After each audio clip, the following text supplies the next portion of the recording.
My name is Anthony Oakes. And I am Patrice DeVoe, and this is the Black Think Tank with Anthony and Patrice.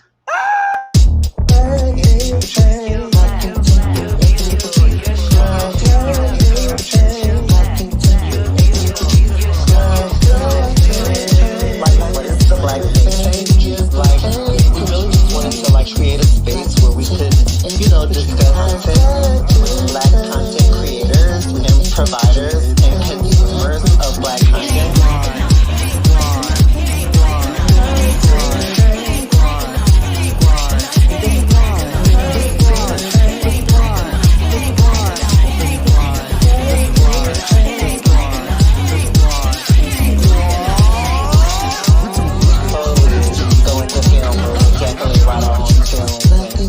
Produce our own film, on our own starring on the film, it's about Black content. That's what we want. My favorite part is okay. Welcome to the Black Think Tank with Anthony and Patrice. We are back. What up, Queen B? What up, baby? We back. We black like always. Don't you just love Tuesdays? I do. Black Tuesdays. I like that better than Black Fridays. Absolutely. Yeah, how you doing, boo?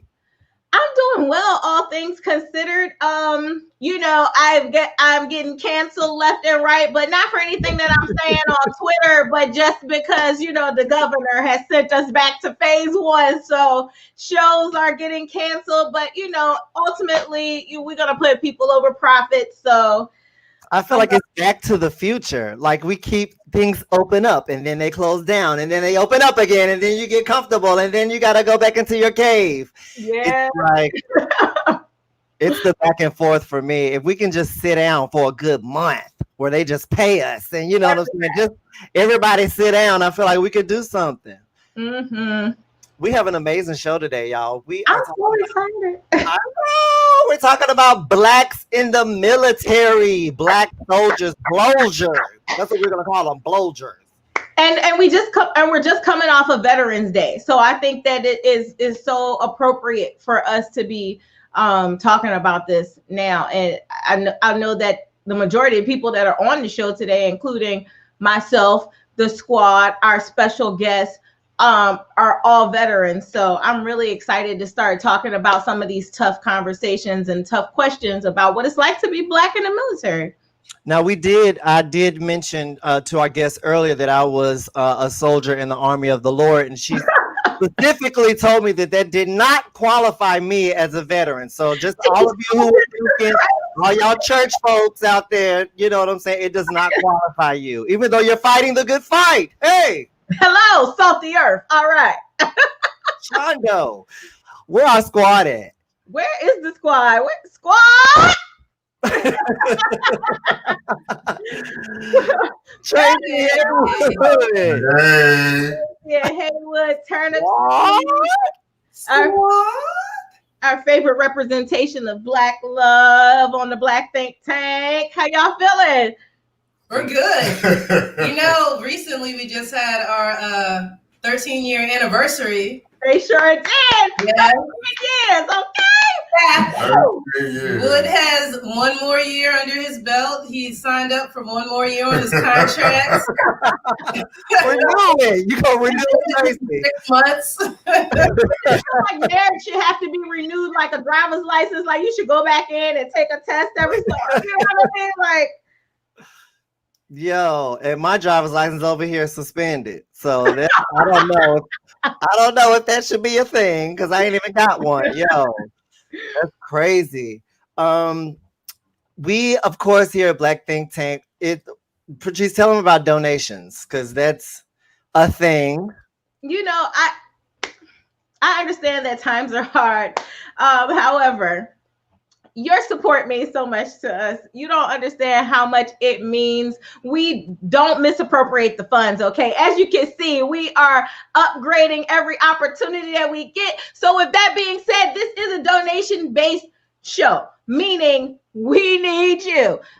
So all the money that you send into us at hashtag the Black Think Tank, we distribute evenly throughout the cast and the guests, and we make sure that we're using it to create even more Black content for you. So if you have an extra couple of coins, if you feel it so much in your heart, we would ask that you would send us the cryptocurrency as you digital offering, appropriate, and let it be returned unto you. Hey, Down. shaking together. Hello. Run it over. Hey, give it to your bosoms and mine. I love it. I love it. And you know, one thing we also like to do at Black Think Tank is shout out Black businesses. Look, the holidays are coming up. You know what I'm saying? Like, a lot of these companies are already on the up and up. Help out some of these Black businesses. Spend your coins with the Black businesses. And that's why we love this particular segment with Tracie. Black business shout out. Black business shout out. Hey. Welcome to the Black Business Shout Out with Tracie Turnipseed. Support your Black businesses. Tracie, what you got for us today? Oh, wait a minute. I think you're muted, Tracie. Hey. Open up that throat chakra. Oh, y'all weren't hearing me? Oh, yeah, we can hear you now. Haywood is in charge of the mute button, and if Oh, he's no. table, We rebuke that Teddy Riley spirit right now. Come on, Teddy Riley. Tech support. no, he's not. He's the water monitor of the house, and he also does the button on the mute. So we'll go ahead and get our first. This was an umbrella. So this lady, Dr. Kristen H, owns her own Black and Green. You can find her on Instagram. She sells non-toxic home goods and skincare made by all Black artisans. She goes around the DMV. So last week we spotlighted Honey Bunny Boutique. And last week, Honey Bunny Boutique is actually one of the people whose products she actually purchases and puts on her website to get out to the masses so that they can actually go directly to her website and order all of the different things that she has up there as well. You can find her, like I said, on Instagram at Black Garden. That's BLKGRN at Instagram.com. And if you look on the top of her page, you'll also see her website listed there too. And like I said, it's hundreds of artisans from all around the area in one spot, and you can pick any type of gift that you want, whether it's a home good, whether it's skincare. They have it all here, so go check them out. I love it. All right. Shout out. Black business shout out. Black business shout out. Hey. Welcome to the Black Business Shout Out with Tracie Turnipseed. Support your Black businesses. Yes, Black and Green. And while we're doing shout outs, Anthony, I definitely want to shout out Rashawn Goss White, who's on the line, Miko, some of our favorites out here in the comments. We ask that you would share the live. Let's get some people in here. I know you know somebody who's a veteran or who has served, and we want to make sure that they catch this episode. Yeah, because it's going to be amazing. And y'all know what month is coming up, right? I mean, we're right around the corner from Black History Month. But we like to celebrate Black history every Tuesday. Why? Because we're Black. Black history, Black history. Black. You have to know where you're from to know where you're going. Uncle Historian Haywood. I like this background. Uncle Historian, what's up? Hey, everything's great. No matter how many times I see it, I'm like, really? Uncle Historian? That is hilarious. That is hilarious. I'm going to get the Blairisms to make a t-shirt with that. Shout out to the Blairisms. Shout out to the Blairisms. Yeah, so shout out to Tracie and Black Business Shout Out. We just threw Black and Green up in the chat. Today, for our moment, we would like to honor the 761st Tank Battalion, the original Black Panthers, whose motto was "Come Out Fighting." This Tank Battalion was a tank battalion filled with African American soldiers in World War II. They were formed in October of 1944. Actually, in October 1944 is when they landed in Germany. They battled not only Nazis, but white supremacy here in America. One of the most famous officers of the 761st Tank Battalion is Jackie Robinson. Jackie Robinson didn't actually get to make it to the front. Thank goodness he went into baseball because he didn't give up his seat to a white man. And this is what those soldiers had to face. They literally had to face fighting freedoms and liberating people who were in camps and being called Black Messiahs and then coming home and being referred to as boys and second-class citizens. So we want to shout out the 761st Tank Battalion, the original Black Panthers, because like the Black think tank, we roll. And we come out fighting. It's just that simple. The fight never ends. And just like we always want to say, we want to say thanks to our veterans. We want to say thank you to our honorees because we want to honor them while they're here and just like and when they're gone. So like we hear about the Tuskegee Airmen all the time. We don't hear about these gentlemen and so many other people we don't hear about. And all those of them who gave of themselves, we want to say, Ashe. Ashe. Ashe. Ashe. Ashe. Ashe. Let me find out. Jackie Robinson was the Rosa Parks of the military. Hey, bro. You're dropping nuggets, Uncle Historian. That's what he do. Hey. You can find all this information out at history.com. This is actually Kareem Abdul-Jabbar wrote a book on these brothers and other African American soldiers who don't get the recognition that we talk about during this time. So, I mean, this is our history. This is our story because freedom ain't free and it costs a whole hell of a lot. And we give thanks for it. Freedom, I can't lose. We are free to be as dumb as we want to be. So we have an amazing guest today. And we also have an amazing guest for our 3 Black Minutes. Now, don't forget about 3 Black Minutes, y'all. Our new segment. The comedians come on. They have 3 Black Minutes to talk about tonight's subject. Now, they better be funny because after that, we got 3 Black Minutes to talk about how unfunny. But today is like a good one. We get that problem tonight. We get that problem. Yeah. We gonna fry that ass up. We gonna fry that ass up. He said, fry like some Popeyes. We got Alex Scott. We ain't gotta worry about him. We Never gotta worry about her. Okay. And he got his hat on too. You know that. Hat man. You know. Yeah, be honest with Carlos. Whoa, Lord, the taxpayers got their money's worth on us. Haywood, introduce our special guest today. So our special guest is another good friend of mine. Let me do this right. So our special guest is a Chicago native and a current DC resident, currently serving as a Sergeant First Class in the U.S. Army. Ladies and gentlemen, please welcome to the show one of our good friends, soon to be yours, Norrelle. Combest. Yes. Sergeant First Class. What is it? Combat for me. Hello. I'm so happy to be here. Thank y'all for letting me grace the screen with you. The pleasure is all ours. The honor is all ours. Because, again, we can't miss the fact that it's the combat portion. That's right. Us on this screen right now are Air Force, which they like to call Chair Force. So we ain't never. That's right. Combat. Thank you for not making me say it. But we ain't been in combat. Thank you for not making me call y'all the Chair Force. It was on the tip of my tongue. I couldn't wait. So thank you for getting it out before me. Hey, roll out the red carpet, Patrice. Roll out the red carpet.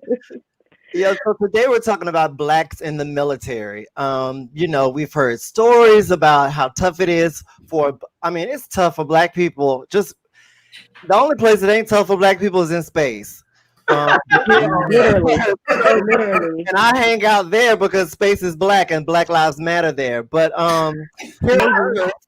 we have a very hard time, and we have a harder time serving in the military, protecting people who must mistreat us. And I mean, it's for me, I cannot fathom psychologically how to wrap your mind around fighting for people who do not appreciate what you do for them and or treat you a different way as you're serving for your country. I have a plethora of friends of Black friends who have served, and I've heard these stories over and over. Patrice has served, Haywood has served, and we thank all of you for your service. Alex has served. But we brought Norrelle here to, hear firsthand, just what it's like for a Black person in the military and a Black woman in the military. Because there is that other sort of duality that comes with being a woman too. You're absolutely right. Well, come on, Norrelle, fill us in just a little bit. Tell us about how did you go out of high school? What made you want to get into? Yeah. Yeah, tell us about So what had happened was that's how you know it's gonna get good. what had happened is that I went to Howard. I was 17. HU.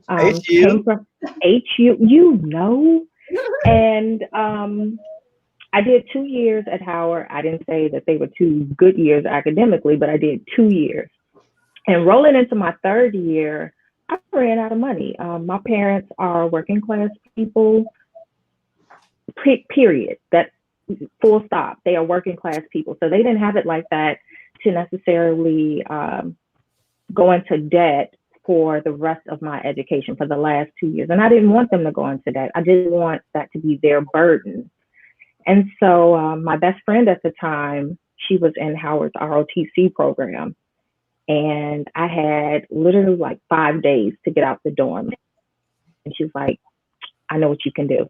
If you join right now, you could maybe be back for spring semester. Being the 19-year-olds that we were, I was like, that is an amazing idea. And this is why you're my friend. So September 11th happened. And 7 days later, I joined because I was like, YOLO. It's either sink or swim. And, it's either go back to Chicago or get out there and figure it out. So I ended up joining the DC Army National Guard. And that's how my career began 19 years ago. So, Norrelle, and I'll even ask Haywood this, is it safe to say that a lot of times, especially now, I won't go as far back as, a lot of the other wars that Black people have served in. But for now, is it safe to say that most people of color or Black people join the military, not so much for nationalism, as much as for financial gain, as much for the benefits of, they'll pay for my education. I don't have to worry about housing, or maybe I don't have, family, or so. Is it more, do we tend to serve more out of necessity than go USA? Like, what? Because speaking for me, I know for a fact that is more so why I joined, was because we need to do something. Like, you know what? I would say that is pretty accurate. And it's not to say that Black soldiers or soldiers of color just generally don't appreciate the opportunities that the United States provides, right? As far as, freedom of speech and, being able to go and live and thrive wherever you can. However, there's definitely a need-based association, usually that comes with African-American soldiers and service. And you're absolutely right. When I joined, it wasn't just that they were offering me an opportunity to do something different or to not just go home, because I had a home to go to. Let's not, pretend that. But they gave me a $10,000 bonus. They did student loan repayment on top of that. They offered me the opportunity to get a security clearance. if I went to war or served active duty for a amount of time, I could earn the VA loan, and work towards purchasing my first home without some of the 20% deposits that they're requiring. So there were all of these things kind of turning in my young mind about how this was going to propel me forward, because it's a symbiotic relationship. Yeah, they're going to get theirs, but I'm going to get mine too.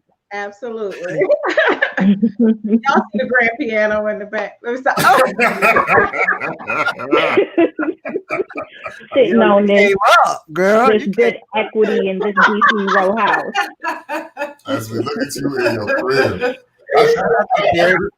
Derek Skip, shout out, and Rose Combest. Is that That's my mama. Hey, mama. Hey, Miss Rose. Hey, you have a beautiful, wonderful daughter, and we thank her for her service. Now, oh Lord, she ain't gonna talk about this. She's gonna talk about this forever. With that being said, so you went in, and was it what you thought it was going to be? Even though you received those things, could you fathom what you were getting yourself into? And you went I had no idea. Let's be clear, you went to the Army, right? I did. So I went into the Army, and even though I was a National Guard soldier, I joined at a tumultuous time. So I joined September 2001. I finished training February 2002. By January 2003, I was on my way to war. Oh, wow. So my experience was a little bit different in that I fast-tracked straight into combat. And I had no idea. I joined as a truck driver. I didn't mean to cut. There was a time when women weren't in combat. There was. So how long was that before women? Yeah. So that was a bunch of malarkey. It was a bunch of bull crap. I ain't gonna cuss because my mama's on the line. There was no. By the time we got to the Iraq War, there was no such thing as a front line. We weren't doing trench warfare. The Germans on one side, the Americans on the other, and this whole space between the two. There was no front line. It was you drive from Kuwait, you end up in Iraq, and everywhere is the front line. So. That whole concept of women in combat and women on the front line, don't let anybody fool you. And no, I went straight from the frying pan and into the fire. Right. So, and I joined, and here's something funny. So my young and just not adult mind, completely adult mind, I joined as a truck driver, right? I could have been just about anything else. I could have been a police officer, admin. I could have been a cook. I could have been anything. And I was like, okay, she sounds like she's scoring high on that. No. I scored high on that. That's right. I had a pick. So I joined because it had a fast training turnaround. And I was like, well, if I drive trucks, I won't have to shoot anybody. Oh, goofy. Absolutely not. That's not the way it works. So that was just like the first indicator that I had no idea of what I was kind of really getting myself into. The only thing I knew is I made a commitment. Norrelle, right quick, because you just dropped the nugget. A lot of people think that when you go into the military and you get to choose what, type of job you have, that one job is going to not include you in actually having to go to war. And that is not true, correct? That is absolutely not true. And the cook might have to go cook on where the front lines are. That's exactly it. Okay. That's exactly what happened.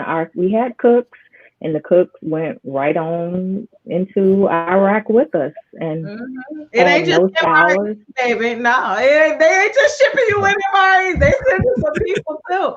Do you feel like, Norrelle, do you feel like you're, so did you go through a recruiter? Do you feel like your recruiter was honest and forthcoming with you and gave you something, gave you a foundation of what to expect? Or do you feel like and this is off the record, of course, that they sold you a dream? So my recruitment was so fast because I sought them out. So it's not like someone recruited me. No, I went to the front door and knock and said, "Let me the hell in." Okay. So it was different in that respect. Right. And they were like, "Oh, this fresh young body, come on in, girl." But my recruiter, and I still talk to him to this day, I think he didn't have a concept of where we were going for sure, as far as like the Iraq War and the conflict in the Middle East. So he kind of tiptoed around the fact, because September 11 had just happened. And so he was like, I was like, "Well, am I going to have to go to war?" And he was like, "Maybe." Will you still sign if you have to go to war? I was like, "I guess, yeah." And he was like, "Well, maybe you'll go to war, but they went to Desert Storm. That unit is kind of old. They got old people in it. They might not go. They probably won't go." And I was like, "Okay." Oh, so you're good, because I went in 2006, and if they would have told me it was a war imminent, I definitely would have been like, "No, thank you." No, I definitely out here in these streets. No, I definitely knew like that. I had enough kind of self-awareness to know that like someone attacks the U.S., we're probably going to retaliate. Mm-hmm. I just didn't know what that looked like, as a grown-up, because I was a kid when Desert Storm happened, but I remembered enough about it. Mm-hmm. So he, and I was suspicious, right? I was suspicious because I was like, damn. I was like, they're giving me a bonus. They're giving me student loan repayment. They're giving me like all of this stuff. It sounds too good to be true. It just might be. Yeah, I was like, something. They throwing a little bit too much at me for me to just be a damn truck driver. But YOLO. So, YOLO. If it goes sour, my family gonna come up $500,000. If it goes sour, my family taken care of. I signed up for all the life insurance. I was like, well, my mom and daddy, they're going to get it all, so it'll be all right in the long run. Another nugget. Get life insurance. Just not for people in the military, Black people. Please get life insurance. Please. It's so important. And it's a generational wealth thing as well, but that's a whole nother, that's Black stimulus. That's a little later on. It is. But you know what? Just as a quick note, life insurance is not necessarily just for you. It can cover your children. Yeah. So we've had people whose kids have passed, and the life insurance made sure that they were able to take care of their children being put away the right way. So go ahead and do that. I know we are about to go into our funny segment in a few moments, but I had to ask a couple of questions that I'm seeing on the screen, and I certainly hope that you don't mind. Our viewers are just a reflection of who we are. Mark Gregory said, "Get to the violence. Did you clap anybody?" And dang, Mark. We just want to know how you are with that rifle, girl. Like, no. So to answer, you certainly don't have to answer. But so don't ask. Let me tell you, Mark. It wasn't Mark. Yes, it was Mark. Don't go asking everybody that question, Mark. Yeah, you might get a surprise answer for you. Let them know. So listen, they give you a weapon and they give you bullets.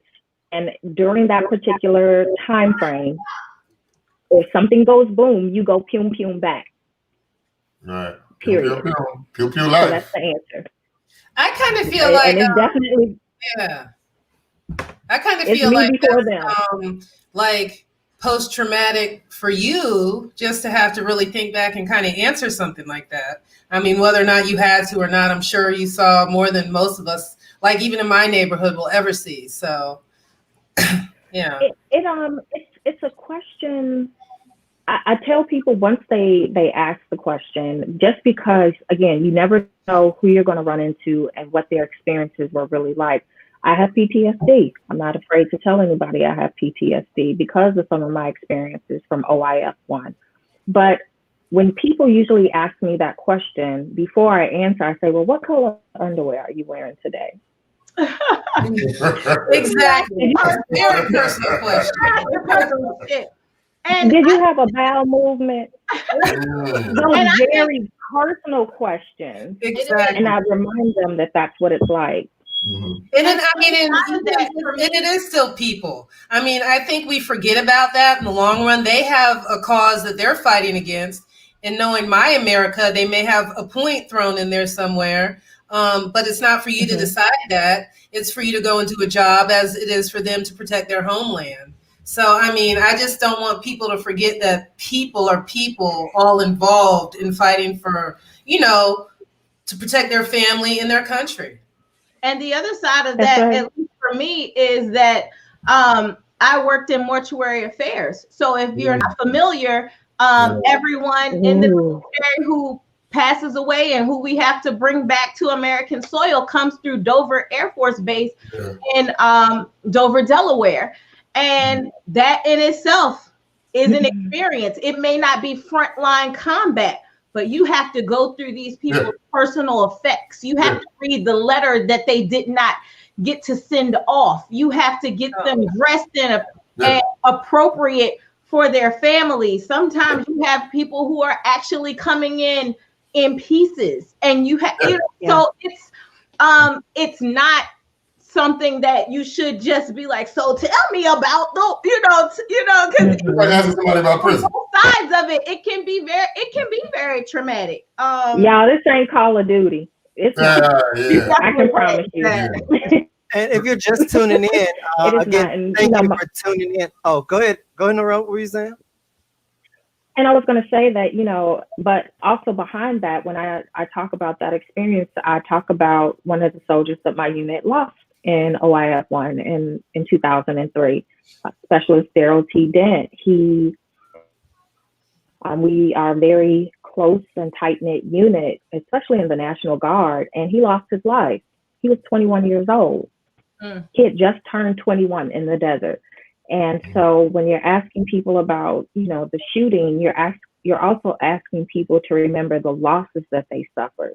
Again, it's not Call of Duty at the end, everybody pops back up and, you get to recharge your people and your ammo and whatever happens on that damn game. But Well, I'm interested, since you brought up Call of Duty and video games like that, I'm so interested in knowing, do you feel like that exacerbates things, or is it just like entertainment, or what are your views on it? But I also, because there was someone in the audience that wanted to, a refresher about the show. Today we're talking about blacks in the military, black soldiers. We call them blowjers.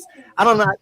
It's really not catchy. You call them blowjers. Nobody else is calling them blowjers. Okay. I'm not calling you that.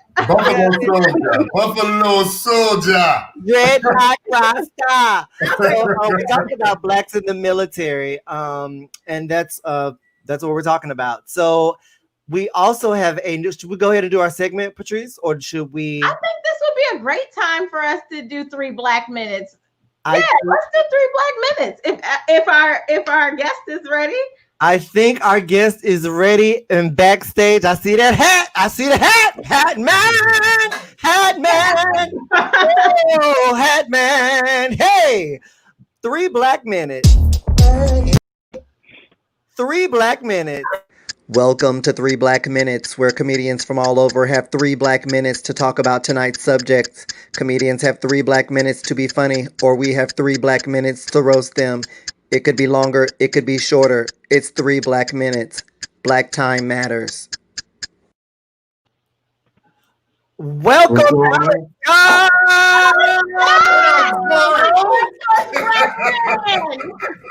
Seem like I ain't seen y'all in like 2 years or something. Right? I used to confine y'all any day of the week. I could put a hit out on y'all. I could tell where y'all was at. I knew where y'all was at. I'd be like, oh, Sully's. Oh, that Tuesday they at Sully's. Okay, I know exactly where they at. Friday they at the draft house. I know where y'all was at. Now, who knows? We at home. Who knows? And I heard her talking about when you get to the military, they hand you a gun and bullets. They didn't hand me a Haywood shit in the Air Force. They didn't hand me. But that's why they call y'all the chair force. They expect y'all to sit in the chair and hang out, right? Nothing. All me and Haywood had was a fifth of Hennessy and smoke a little reefer every now and again and hope we don't get put on the piss test. Hey, you're supposed to talk about M16A2. Don't do that. M16A2. Go over to the base lake and take a whole uniform off and hit the J and come back. That smell wouldn't be in there. See, now this the nigga portion of the military coming in now. They were talking about going to war. I went to an all-nighter a couple of times. I went to an all-nighter at Andrews and threw up in the parking lot. I did that.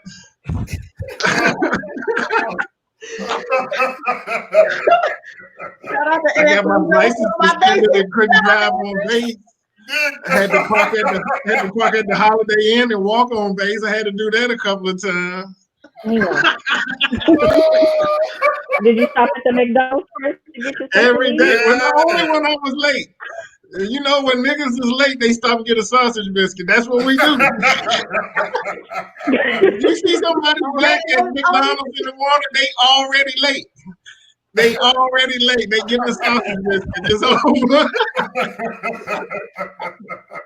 Get your formation and just lean it. Oh God! You see what me and Haywood's military career turned out? We doing comedy now. It was a joke. Listen, that's the perfect damn We didn't have any other references to go anywhere else. I was like, I gotta make something work that I don't need no references from here. They like, I said, yeah, he's a clown. They said, oh yeah, I'll vouch for that now. I'll vouch for that. I will vouch for that.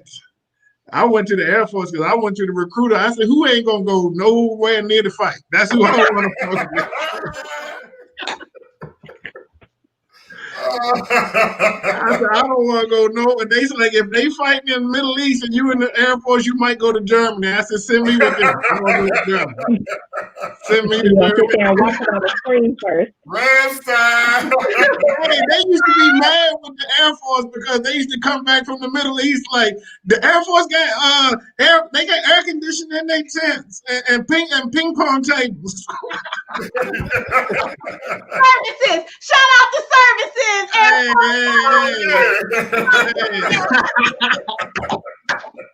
Y'all do us so dirty. Oh God! I remember being on base. If you on the base with an Air Force person and you share the base with the Army, they be up at like 5 in the morning running this shit. We be like, what y'all doing with all this noise out here? Why are y'all up this early? Niggas is not fit to fight. I don't take my bike test for another 3 months. I don't take my bicycle test for another 3 months. Why are y'all up? I almost got kicked out 3 times for a fat boy program. Eating all day. Child, what was it? Late night child. Was that what they used to call it, Haywood? Oh, midnight child. Midnight child. Midnight child. That damn omelet was on fire. You hear me? I still remember. That was back before my giving up the pork days. I think it had ham, bacon, everything. And these pigs and roaches great. 400 pounds when I left that bitch. We had pool parties. I came in at like 180 and left like 230. Like, what? Everybody's like, I thought you did in shape in the military. Wow. I thought you did in shape. I'm like, not in the Air Force. Not in the Air Force. Not in the Air Force. They like, did you shoot a gun? Who got a pass? They like, did you shoot a gun? I'm like, one time in like basic training, I shot one that thing. Qualify for expert work. I didn't qualify for shit. I was shooting all up on the bank everywhere. I wasn't gonna hit a goddamn thing. I wasn't gonna be on the sharpshooter list. I tell you that. I wasn't gonna be the first motherfucker they sent. They looked at my record. They like, please don't send him. He gonna put somebody with friendly fire. I was shooting everywhere but that goddamn target. You hear me? I was not gonna be first on the list. I was not first on the list. They like, do you even know how to hold a gun? I was just shooting everywhere. That part They is like, that. get him off of here. Send him to the hospital. Send him to the hospital. Let him work at the hospital. Send him to the hospital. Wait a minute. You didn't know how to do that? Radiologist. Radiology. In the X-ray room and talk shit. Yeah. Now I used you to wear got K-Swiss mama to work rolling every day. I used to up. wear K-Swiss. I ain't even have to wear boots to my job. I used to wear K-Swiss to work. Remember Haywood? Yes, he did. Christian white K-Swiss every Oh, day. you had some bad feet. I'm getting 10% for them feet too. I'm getting 10%. That's right. Hey, I know you had on K-Swiss. Them feet was looking like naval ships. Hey, them things look like money. 10% for those feet. People be laughing at my feet when they see me in flip-flops. I be like, bitch, these feet worth money right here. I don't know what you talking about. These feet worth like $200 a month. These feet is like, the way that toe curve, and she can put like 150 by herself. The joints go like that. In the gangster Hey, that don't go sideways like that. Hey, that flat foot. Hey, I ain't gonna lie. They did a button neck, you know what I mean? And they made that joint worse. It still turned to the side. Goddamn. Oh. I need to go back. Matter of fact, I need an increase. Matter of fact, I need an increase. Yo. I need an increase. Alex Scott, ladies and gentlemen, that was Salute to you. Hey. Alex, tell everybody where they can find you. Hey, I'm on Instagram at Al_X, the comedian. You can find me on Facebook at F Alex Scott. I had to put F Alex Scott on there because everybody kept getting me mixed up with what's the guy named Alex? Alex, what's his name from LA? Alex Thomas. Yeah. Alex Thomas. Yeah. Everybody, when they would get to the club, they were like, I thought you was Alex Thomas. I thought you was like 5'7". I was like, well, bitch, you better set your clock back to Alex Scott. But that's what we get tonight. Yo, Alex, yeah, so like I said, I'm all over. Like you said, you can find me on Instagram, Facebook. I don't really do Twitter too much anymore. You know, I'm old, so goddamn. I don't even want to type the 104. I just let the picture do the talking on Instagram. I don't even want to say shit no more. I'm like, bitch, you see where I'm at. You see where I'm at. I ain't even got to put a caption up there and shit. Yo, thank you so much, Alex, for coming through. We can't wait I appreciate y'all. Open back up so we can get back out there on the road. Y'all give it up for Alex Scott one more time, ladies and gentlemen. Nothing can stop the U.S. Air Force. Alex. I was waiting for one of y'all to break out in the song. I'm about to off we go into the wild blue yonder, but I didn't feel like y'all. Hey, off we go into the wild.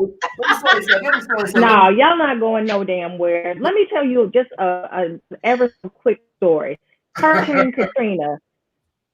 3 days into the mission, like save lives, do good, and Hurricane Katrina. Do you know that the Air Force was sent home because the accommodations were not suitable? I can dig it. Nobody does that. Knowing how to sign the right contract. You can't be mad because we knew how to sign the right contract. What was it? Where do you expect me to cook my breakfast at? Do you really expect me to cook my breakfast under these conditions? What the fuck is a hot plate? Are you serious? We sleep outside. What is made ready to eat? We gotta sleep outside, and the Army just like, well, shit, everybody is outside. Ain't no roofs nowhere. It's a hurricane. But the Air Force, they weren't trying to hear that. Operate. We see hurricanes from the inside out. We remember we got AWACS. Wow. We are the calm in the storm. We are the calm. We're going to give y'all the Doppler information that y'all need. We're going to give y'all the Doppler. But I keep telling you, Patrice talking about it earlier. I want to take a step back. Patrice talking about it earlier. I keep telling y'all, black folks, you got a choice in which one you go to. You got to take that serious. All you got to know is which way do you turn the screw. don't get me wrong, I love all you know, it's a thing with the military where we all joke on each other. I know y'all are like sororities and fraternities. Yes, we are. May I jump in real quick? I want to go to that point because you're right. It is like sororities and fraternities. And Norrelle was talking about it earlier when she said she went into the military after college, after some time in college, as did I. And Patrice was talking about it earlier, talking to this point earlier. She was like, do the majority of Black people who join the military join, not out of a sense of duty, but out of a sense of, hey, you know what, this is something that's going to get me to another level. So for many of us, it was going to college, or it was getting out of one reality and going to shape another one, right? So, but it's something I want to remind folks, because as the talk in the chat is, what is this and what is that? The military is all volunteer. So it's all volunteer. It's not like there's no draft anymore. And across the board, you find people who join these services to find a better way of life for whatever reason. But what I have found amongst people of color who join the military, you find a lot more who have become really civil and really, when I say civil, really civil-minded, and really take the Constitution to heart because of what it really means, that you will hold these truths to be self-evident, that all people are created equal, and all people have these certain inalienable rights. The right to do this, the freedom of speech, freedom of press, right to bear arms, so on and so forth. Because when we look at something like Reconstruction, you look at America and you look at the Black folks who were former slaves, who took to politics to say, hey, you know what? I'm going to make a better day and a better way right here. This land is your land. This land is my land. But let's be honest, this land was made for you by me. So when I look at the military, what I want to ask you this question, Norrelle, is when I look at, this is the question that I have for Black service members.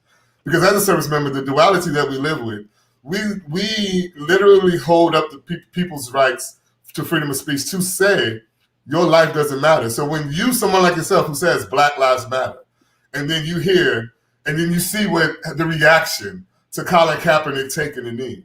And I know what it meant to me to see him take a knee. And I go, that's his right. And nowhere else on earth, other than Costa Rica. It doesn't have a military. Exactly. Is that a place where that is actually okay? Because, you know, we've seen, we grew up, we talk about this generation now, and we grew up with seeing China and Tiananmen Square. We grew up seeing the things in Russia. I know Holocaust survivors.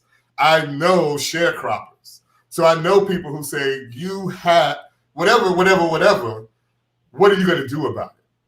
But then the follow-up to that question is the duality of allowing people to say to people, you hold up people's rights to be a Proud Boy, but then you also hold up people's rights to question your existence in an entity that they don't think allows us to be us. So one of the things that, and if you could say, spot on, Haywood, spot on. So, you know, like I said, I'm in the DC National Guard, the DC Army National Guard to be specific. And we had those moments of civil unrest this past May and June. And in videos that we saw being posted by people who were protesting, you would see our service members on one side of the line and the protesters on the other side. And our soldiers in the DC Guard are unique because we don't really respond to natural disasters. Our issues that we respond to are domestic, city, sometimes political issues, political unrest, civil unrest. So it was, you know, one of the things of whenever I talk about what we do is the duality of it all, that these soldiers live in the neighborhood. These soldiers live in Southeast DC. These soldiers live in Temple Hills. These soldiers live in Forestville. They live in Northeast. They grew up in Uptown. These are the community's people. They are the people of DC also. You know, they're their aunts and their people, their family members who work downtown in these government buildings. And one of our soldiers went viral, Specialist Khalid Abdelghani, because he was seen mouthing along with the crowd who were You know protesting. him? I saw him. Oh, you know him? Yes. Oh, that was just so endearing to me. Like, I don't know what kind of trouble he might have got in, but oh my God, it meant a lot to me. He didn't. And that's the thing about it, is that soldiers are people too. You What know, was he we're not. Black Lives Matter. They were saying, say it. They were like, brother, say it. You know what I mean? And He's in uniform. Like, you gotta understand what it means when you in uniform. It's he was saying, he was mouthing along with the protesters, Woo! I'm Black and I'm proud. Yeah. I'm Black and I'm proud. Yeah. And there's no shame in that. Our soldiers, when he left to come back that day, he wasn't in trouble. Yeah. Why would he? Is Black, and he should be proud that, you know, while in uniform, and so a lot of our soldiers that I spoke with, that I had an opportunity to speak with, because we were out there for days, days. And it is taxing to have your family members, the effort you doing over there. You are a COON. You are an Uncle Tom. You need to go back to Southeast where you belong. You need to be with your people. Look, the thing that I told them, the duality that people don't understand is that we weren't there to stop anybody from protesting. That is not inherently what we do. That is not what we do. We were there purely to allow them to protest and make sure that in the process, nobody got hurt and they didn't tear the club up. That, you know, when all of this is over,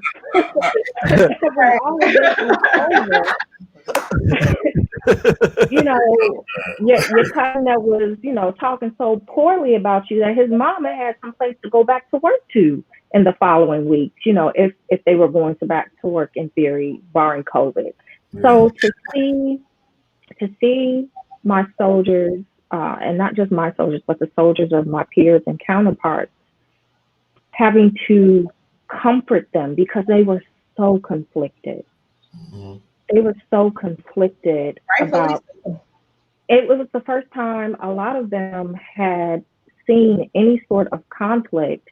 And when I tell you, they had boiled milk, they had peace, they had bricks and chunks of concrete thrown at them so that people could say what they want to say.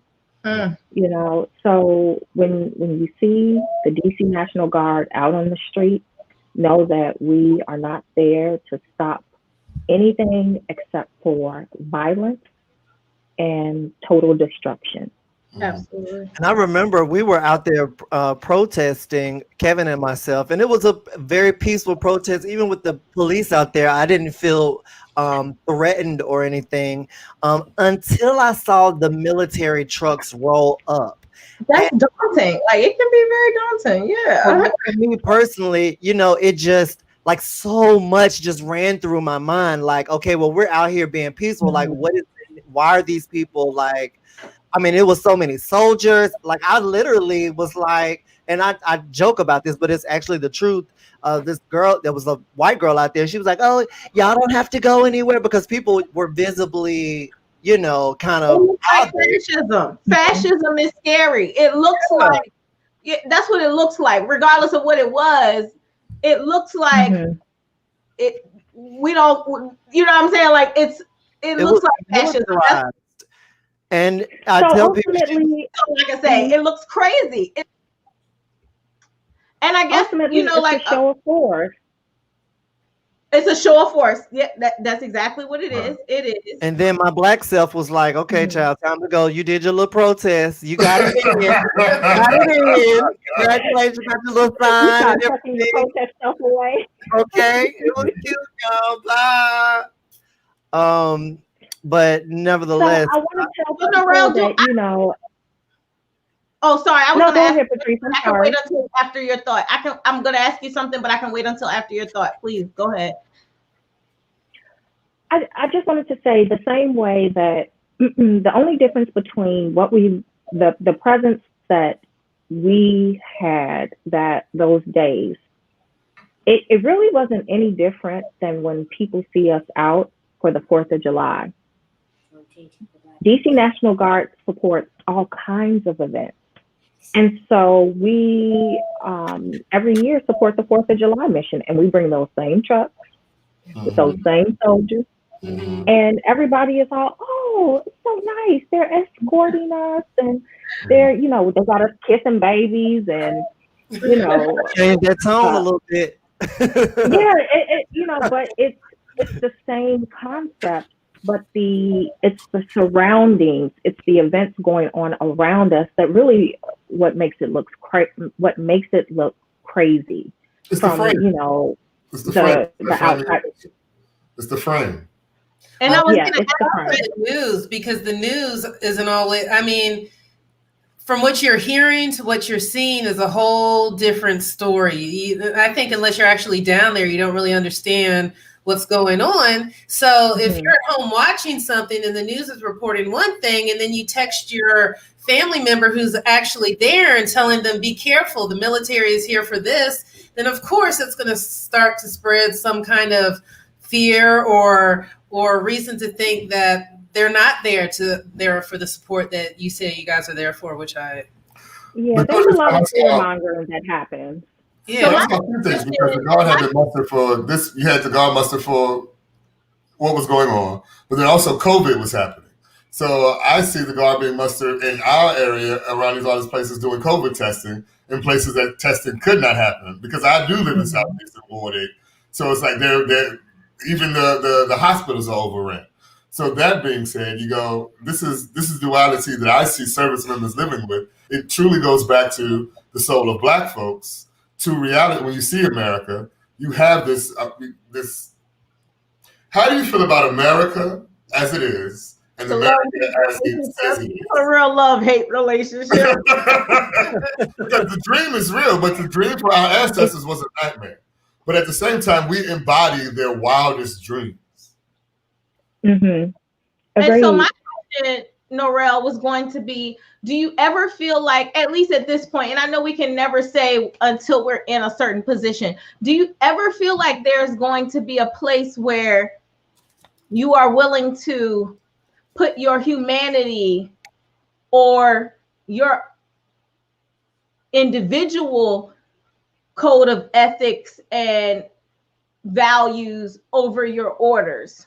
Because that's a real, I feel like, especially for Black people in the military, I can only speak for myself, having to go through something like that. Is there ever a hard line where you're like, this is where the military in me stops and the God in me or the humanity in me starts? Absolutely. I know this, or I believe, is that across the branches, one thing is true, that you should never, ever, ever take an order that is morally or legally just not within you, or that is not legally or morally right. And the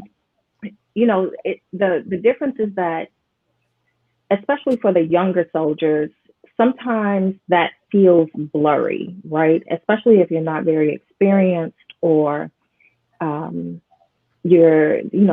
situation is a little weird or hectic.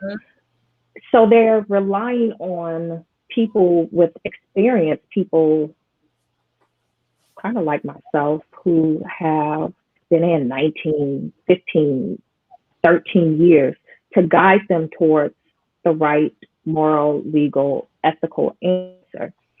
So absolutely, there is, without a doubt, a line that, or there are lines that I will never, ever, ever cross.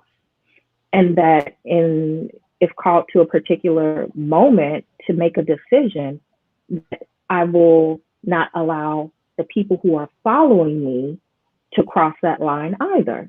Because it's the humanity, right? Before anything else, before a mission, before an order. There's, if it's not morally right, it's an unethical order. And therefore it's not a legal order. You're not bound to obey those kinds of orders. That's one thing I did love I hope about that answered the question. It did, because that's one thing I definitely loved about the Air Force. It was integrity first, service before self, excellence in all we do. You know what I'm saying? So integrity first. It can sometimes, especially in a lot of situations, be like, because don't get it twisted. You can get in a, you can think that you're doing the right thing and you're going up the chain of command, and this is what, and you can get in trouble for trying to do what you think is right. You know what I mean? Like, you're like, oh wait. But that lends back to, like you said, the God in you, knowing that if you steadfastly believe that this is the right thing to do, beyond all question, beyond all doubt, then you have to follow that and know that, you know, on the back end, you deal with the consequences. And one of my favorite things is, you know, sometimes you have to ask for forgiveness instead of permission. Hello. Exactly. Norrelle,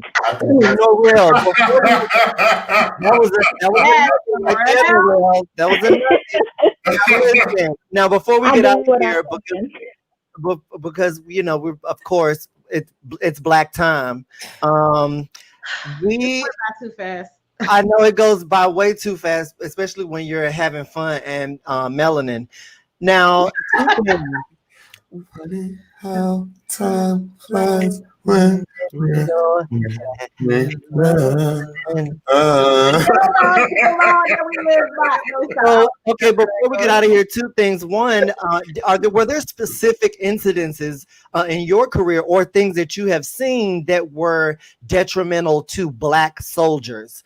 And two, would you recommend younger Black people to join the service? So absolutely, I was just having a conversation, I want to say Sunday, with someone, and we were sort of reminiscing about deployments that we've been on and places that we've traveled where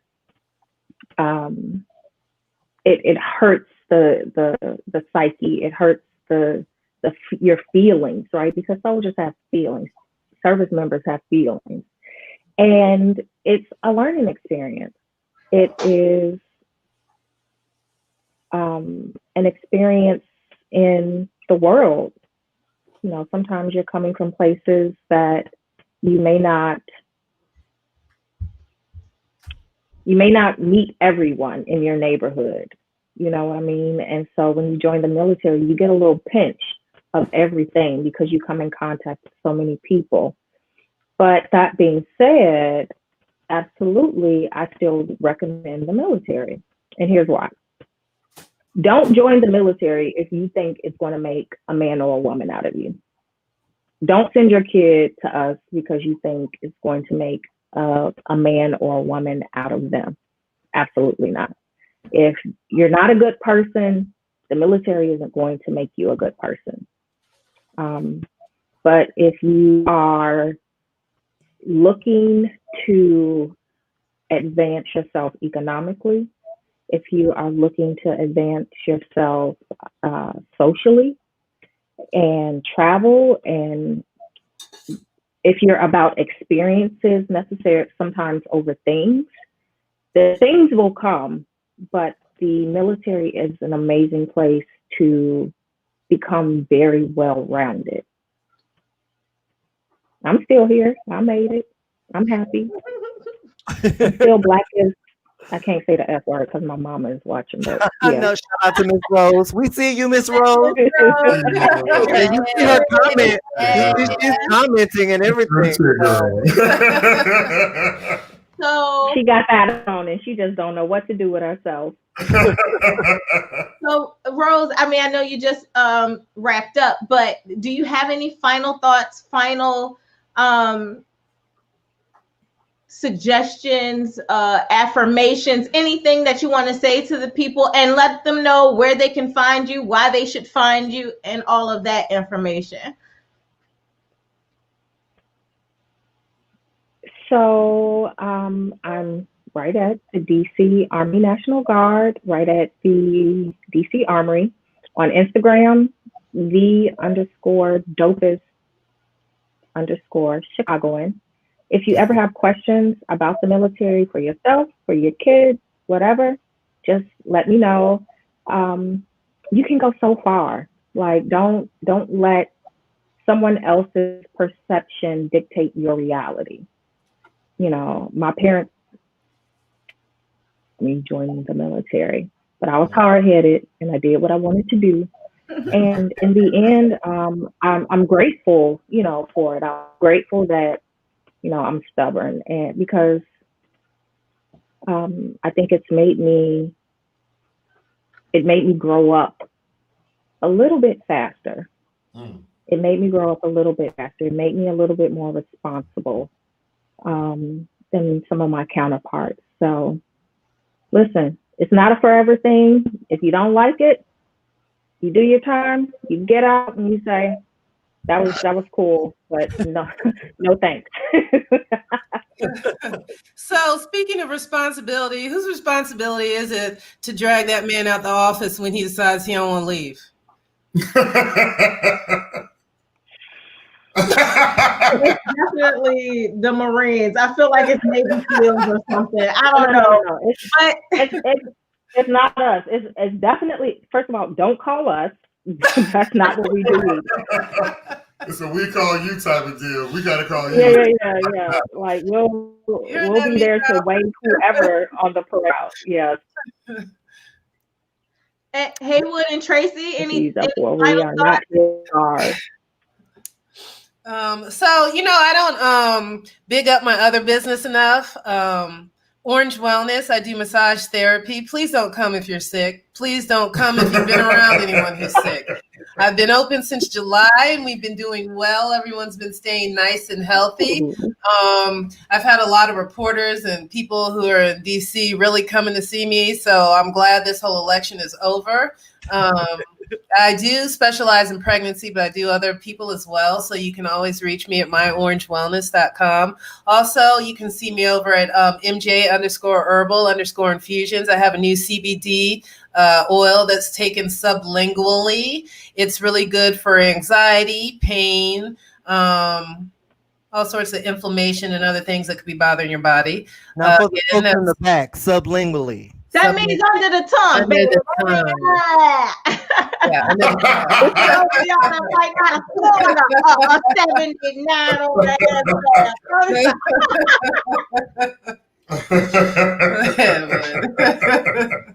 I like that. I don't big up my other business enough. I'm like, really? You got businesses?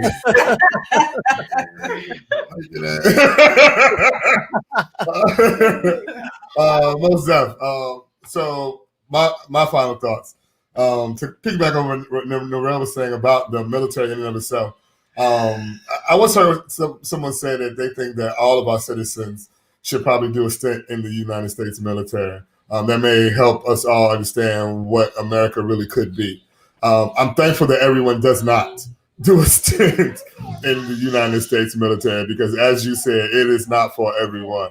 If you are trying to figure out who you are and what you're doing, and there's a buddy of mine, ours, Deontay Smith, who joined the military, who Norrelle knows. He's a comedian as well, and he's made some mistakes. We've all made some mistakes. Absolutely. For your mistakes. And being held accountable for your mistakes is a really good thing. It's a really good course for discipline. I say that to say what the military helped Haywood Turnipseed do was become disciplined. It really helped me figure. I was playing college football, and I was hanging out, and I was had an academic scholarship, so I thought I was smart, funny, and black. I am, but I just wasn't ready. Listen, life is an equalizer. Hey, that's it. Life is the great equalizer, and it was the United States military that taught me that, and I am thankful to my Uncle Sam for actually being there. And I do know that my Uncle Sam could be so much better than what they are, because it's a they type of thing. It's not a male female entity. It's a united force and a united front. And to all those who have served and continue to serve, I want to say thank you and big ups. And I want to shout out my other business is HaywoodTurnipseedJr.com. Well, while we're talking, before me and Patrice give our final thoughts, while we're talking about businesses. As always, the Black Think Tank with Anthony and Patrice would like to thank our sponsors, MJ_Herbal_Infusions. Want to get high? Eat this. And the Flunky Concierge Service, always available when you have more tasks than time. If you would like your event or business featured on the Black Think Tank with Anthony and Patrice, email us at blackthinktank.a.p@gmail.com. I love your voice when you talk like that. Don't y'all love my little code switch? Patrice, what's up? This was a My great final thought. Well, listen, I'm so glad that everybody has told y'all all the roses and butterfly things, but I'm here to tell the young Black youth, if you can help it, don't go sign your name on that document. You can make more money on TikTok, baby. If you don't get your baby, come give me something. Can do it without the military. Don't get me wrong. Shout out to my forever wing, Serrano. If you're watching, I love you, Sergeant Julio Morales.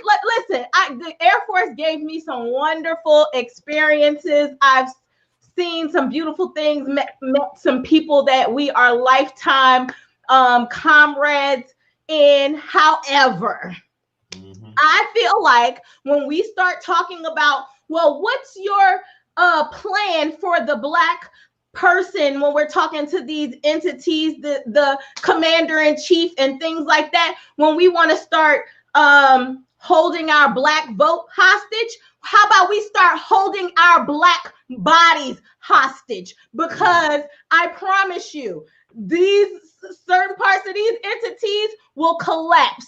The day that we decide that we're going to put certain things over a BHA or you know what I'm saying, a basic housing allowance, the day we decide that we're going to put certain things over money, we can really start having some power. So that is my spill and my take. You can follow me on all social media at But Is She Funny? Because sometimes shit ain't funny, but I'm a but it's real. And we're back to you. I didn't serve, but I'm a soldier in the army of the Lord. I'm a soldier in the army. Look, I love y'all for, I mean, hey, even me and my puny self, I appreciate y'all protecting me and serving for our country, even though our country doesn't even appreciate it sometimes. A lot of times they don't appreciate it, but I appreciate you and your Black bodies and your melanin serving for our country and our rights and our freedoms and our liberties. I appreciate you and I love you, and I send you all the love, all the positivity, all the healing for your PTSD, all of it. So yeah, that's that. And I did score high on the ASVAB. I just want to make y'all know that I did very hot. Very hot. I had a huge. I had a huge score on the ASVAB. Huge score. Shout out to Portia Preston, Haley. We appreciate all of you for tuning in to Black Think Tank. Don't forget, you can still go donate at #the Black Think. I love saying that too. #the Black Think Tank. You can find me on all social media platforms at Anthony Oaks Comedian or AnthonyOaksComedian.com. I think me and Patrice have a show on Friday. COVID test pending. I think we gotta go get tested first. We gotta go get tested tomorrow to see if we're gonna see y'all on Friday on the waterfront, but hopefully we will. Yep. Anybody know a doctor? I know a doctor. We love y'all. Thank you, Norrelle. We appreciate you. Thank you, Mama Rose. Mama Rose, Alex Scott, we appreciate you. Our squad, Tracy, Haywood, we love you. We appreciate our sponsors, MJ_Herbal Herbal _______, and Kevin, Kevin and the Flunky, and Kevin shouts for you. We love you all. Stay black. Peace. Black history.